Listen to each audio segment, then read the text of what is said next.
Shamshabad outer ring road पर भयानक हादसा, 9 गाड़ियां एक दूसरे से टकरा गई। रियासती दारुल हुकूमत शहर हैदराबाद के इलाके शमशाबाद के करीब आउटर रिंग रोड पर एक भयानक सड़क हादसा रोनुमा हुआ।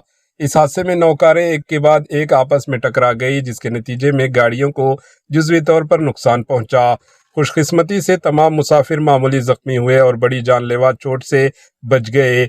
हादसा इस वक्त पेश आया जब एक कार ड्राइवर ने इंतहाई तेज रफ्तारी से गाड़ी चलाते हुए अचानक ब्रेक लगा दिया। इसके पीछे आने वाली दीगर 9 गाड़ियां बेकाबू होकर एक दूसरे से टकरा गई। हादसे के बाद तकरीबन 2 किलोमीटर तक ट्रैफिक जाम हो गई। ट्रैफिक जाम की सूरत हाल पैदा हो गई, जिसके बायस गाड़ी सवारों को शदीद परेशानी का सामना करना पड़ा। Bureau report, AHN news. AHN news के YouTube चैनल को सब्सक्राइब करें और बेल आइकन को दबाना ना भूलें ताकि आपको हर नई आने वाली वीडियो का नोटिफिकेशन बर वक्त मिल सके।